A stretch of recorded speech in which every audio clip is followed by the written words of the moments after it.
What is array of classes, অর্থাৎ বাংলায় বলা হয় বর্গপংক্তি কাকে বলে।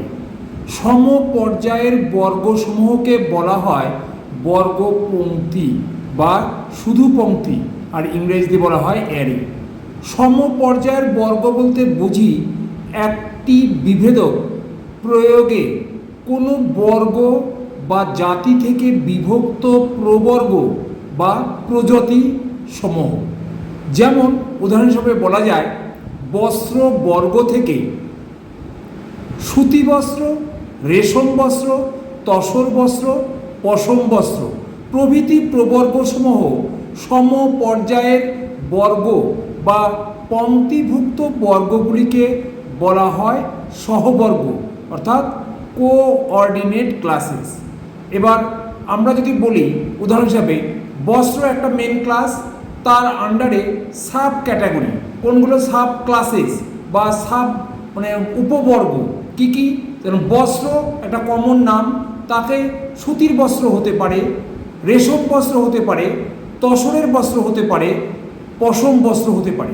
এই যে ইকুয়াল স্ট্যাটাস, সুতি বস্ত্র, রেশম বস্ত্র, তসর বস্ত্র, পশম বস্ত্র, এগুলো কিন্তু একটা ইকুয়াল স্ট্যাটাস।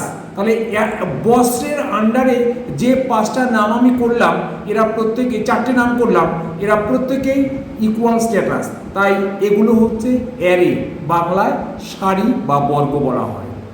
এবার আমি যদি বলি যে দ্বিতীয়, what is chain of classes. Chain of classes কাকে বলে?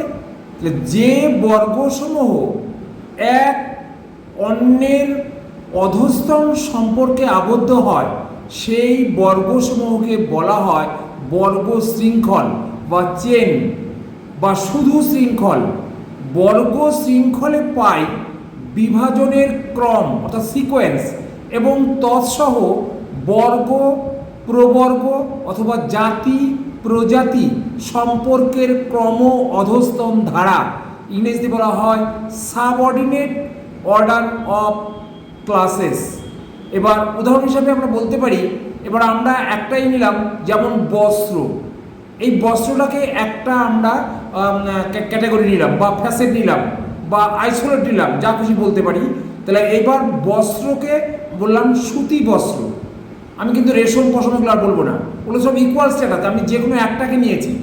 বস্ত্র, সুতি বস্ত্র। এই সুতি বস্ত্রটা কীভাবে তৈরি হয়েছে, হাতে বোনা না মেশিনে বোনা? তাহলে এবার কি হচ্ছে, তাহলে বস্ত্র, সুতি বস্ত্র, আমার এই চেন সিস্টেম ব্রড টু ন্যারোয়ারের দিকে এগোচ্ছে, আমরা স্পেসিফিকের দিকে যাচ্ছি। বস্ত্র ব্রড সেন্স, ন্যারোয়ার সেন্স, সুতি বস্ত্র। এই সুতি বস্ত্রটাকে আবার আমরা ন্যারোয়ার সেন্সে যাচ্ছি, এটা কি কলে প্রস্তুত সুতি বস্ত্র? আবার তার থেকে আবার কলে প্রস্তুতের সূক্ষ্ম একদম সরু সুতো দিয়ে তৈরি করা হয়েছে কিনা। তাহলে দেখো এই যে বস্ত্র থেকে আমরা এই যে চারটে স্টেপ গেলাম, বস্ত্র, তার ডাউন তার সাবঅর্ডিনেট তার অধীনে সুতি বস্ত্র, সুতি বস্ত্রের অধীনে আছে কলে প্রস্তুত সুতি বস্ত্র, এবং কলে প্রস্তুত সুতি বস্ত্রের অধীনে আছে কলে প্রস্তুত সূক্ষ্ম সুতি বস্ত্র। তাহলে এই যে চারটে স্টেপ, এটাকে বলা হয় চেন সিস্টেম বা শৃঙ্খল। এই যে আমরা একটার অধস্তন আর একটা এইভাবে পরপর আমরা যেটা দেখাই সেখানে বলা হয় চেন।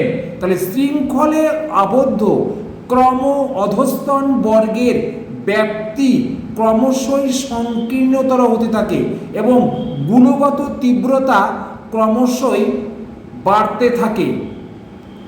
তাহলে বোঝা গেল কি, যে আমাদের গুণগত আমরা কি একদম সুতি বস্ত্র বুঝলাম, একটা সাধারণ কথা, কিন্তু লাস্ট পর্যন্ত যেটা বললাম যে কলে প্রস্তুত সূক্ষ্ম বস্ত্র অর্থাৎ মিহি সুতোর তৈরি বস্ত্র।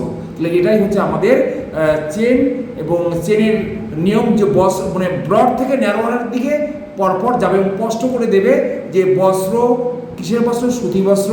সুতি বস্ত্র সেটা কলে বোনা কিনা, কলে বোনা সুতি বস্ত্র, সেটি কলে বোনা সুতি বস্ত্র মোটা সুতো না সরু সুতো, বা এটা আমরা সূক্ষ্ম বস্ত্র। এইভাবে আমরা সাব ডিভিশন করে করে আমরা চেন সিস্টেমে ক্লাসিফিকেশন করি।